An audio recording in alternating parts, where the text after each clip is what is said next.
Hey everybody. Today I want to do a Twitchcast over Congress, and I want to concentrate particularly on the leadership positions that we find in the United States Congress. So let's get started. Have your vocabulary out by your side, and I think you're going to find a lot of answers for that rather lengthy vocabulary list that you have that covers all of Congress. So as we start, I want to talk about something called the constitutional leadership. These are positions that are specifically placed in the Constitution of the United States, and they are there primarily, I think, at the very beginning because they are part of the succession to the presidency of the United States. Now, what they started out to be and what they are now, obviously, like so many things in government, are totally different. So let's start then by looking at the constitutional leadership. In the House of Representatives, there is just one position, and that is the Speaker of the House. This person, first, is third in line to the presidency of the United States. This person has Secret Service protection. They don't drive their own car. They are as protected as the president and the vice president. So let's talk about them and what makes them very interesting. The first thing I think you need to know is that these folks are members of the House of Representatives. Now, that's going to be important in a minute. So they have to be elected every 2 years, just like everybody else. Now, the Speaker of the House, one of the things that gives them so much power is that they are chosen by their peers.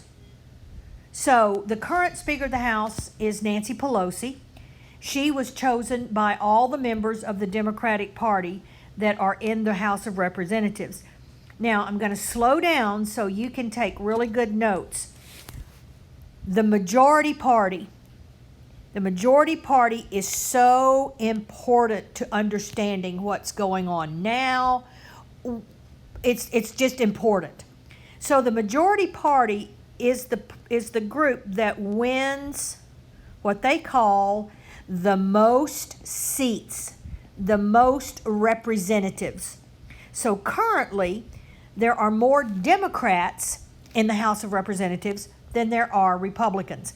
And the majority party, put this in your notes, they control everything. And being a member of the majority is huge. Now, the Speaker, who controls the majority, has tremendous powers, and I've just listed a few here. These right now, for most of you, will mean very little. However, as we go through this unit, this information continues to pile up and become important. So the Speaker of the House, along with what's called the leadership team, and there will be members of the Republican Party in here because the leadership is important. Once again, I'll explain later. They assign all members to committees. When we do the committee Twitchcast, you'll go, that's what she was talking about. They place all bills in committees. The Speaker of the House, along with that leadership team, decides the agenda. Now remember, the agenda is what are we going to talk about? What are we going to concentrate on? They control it. They control when a vote will be taken. I say this all the time in my face-to-face classes, and so you might as well get this phrase in your head. There is nothing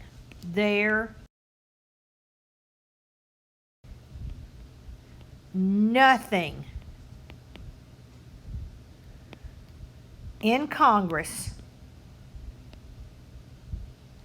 that is a democracy. Now, some of you will be going, what? You'll see. There is nothing in Congress that makes up a democracy. And the main thing is this majority party business is just, it takes control of everything. So let's move on. The Speaker of the House, and some of this will be a little redundant, has to run for re-election just like every other member of the House of Representatives. They always come from the majority party. Here's an important point. Please write this down, highlight it, put big stars by it. This person, this Speaker of the House, will never carry out a vote. They will not carry out any action unless he or she knows in advance the outcome. There is absolutely nothing spontaneous about what these people do. They know when they stand up there and they go, we're going to take a vote over aid for coronavirus. They already know the outcome. And you'll find out more and more as we go through this, or we will go through this in some Tcast that will be before this one. So take a look at that screen and make sure you see the big points that I want you to walk away with from the House of Representatives. Take a moment. Now let's go to the Senate. Now the Senate is just a rare bird. It's just interesting why it's done this way. So these things that we're going to talk about are the constitutional leadership positions. The first one that you would think is the most important is the President of the Senate. Now, actually, the President of the Senate is the Vice President of the United States. Did you get that? Now, because he is Vice President, he cannot vote. See, the Speaker can vote because she currently has to be elected. The Vice President is not a member. And so they can only vote, put a little star right there, they can only vote when there's a tie. Now, the next constitutional leader is called the President pro tem. Now, this is a Latin word that means temporary. Pro tem. They're usually called the President pro tem. And this person is fourth in line to the presidency. So let's do this right quick. There's the President. There's the Vice President, who's also the President of the Senate. There is the Speaker of the House. And then there is the President pro tem. Okay, y'all got that? Now, the President pro tem is chosen by the members of the Senate, and it is an honorary position. Basically, what they do is they will start the session. Hear ye, hey guys, woohoo! We're in session, and then at the end, they will say, we are now dismissing for the day. So those are your constitutional officers in the Senate. Now, let's talk of the ones that are non-constitutional. And what this means is these have grown, they have been created as the nation grew and government grew. And they are just as powerful, if not in some instances more, but they're not in the Constitution. Now, see right here? Look at this right here. I want you to please write this down word for word. Every one of these positions, okay, can change after elections. Now, when I say all, I mean constitutional and non-constitutional. That's what I mean by all. All of these jobs can change after elections because of the majority party. If the majority party changes, then all of these positions change. Got it? Now, in the House, the non-constitutional leaders, the main one is the majority leader of the House. Now, I think most of this is pretty self-explanatory. They are the coach, if you will. They're the assistant coach. The Speaker of the House is the coach. And they work with the party that's the majority. Duh. And they work with them. They work with the whips. And what happens is this person kind of keeps tabs of everything. This person is the right hand of the Speaker of the House. And their job is to always take care of the majority party. Their job is to always tell the Speaker what's going on. Do you remember that slide where I said the Speaker doesn't do anything unless they know what's going on? Well, this is the guy, one of the two guys, ladies it could be, that tells them, this is, you can do this, or nope, don't do it. Don't do it. Now, the minority leader of the House is the same thing. They lead the minority party. Now, the minority leader, look at this right here. See this, what I'm underlining?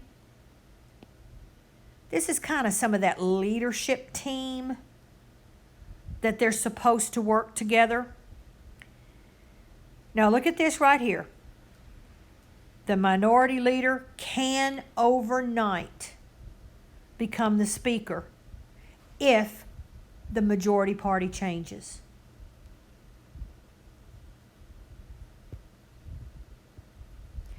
Now, the whips, I call these people they are the ones who are the, let me see, how do I want to put this? These are the ones who are on the ground. They are the ones who will meet with individual members of Congress.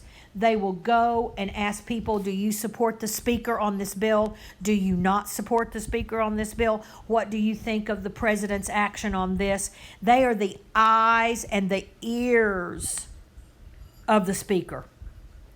And they more or less will tell the Speaker that so-and-so is not cooperating with us, ma'am, or they're not cooperating with us, sir.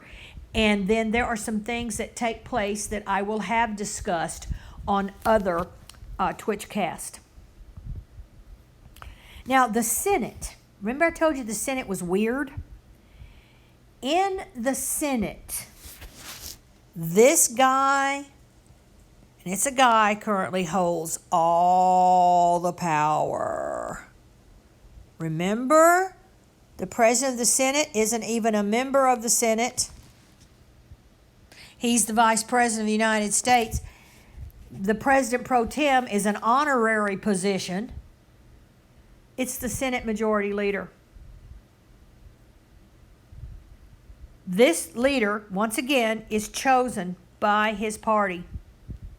And rather than go through this over and over, I want you just to put this in your notes. Whatever the Speaker can do in the House, the Majority Leader in the Senate has almost those same powers. That's all you need to know. This person has almost the exact same powers as the Speaker of the House. And once again, the Senate has the non-constitutional, they're the same titles. I'm not going to go over this again. See, here are your same titles. They do the same thing. You can read this. You can hit pause and read this and see if you need to add anything to your notes. I hope that you all got something out of this, and I hope that you were able to fill in lots and lots of your vocabulary as I sit here and fumble through the screens. Thank you so much for your patience. I really appreciate you all. I'll talk to you later. Bye.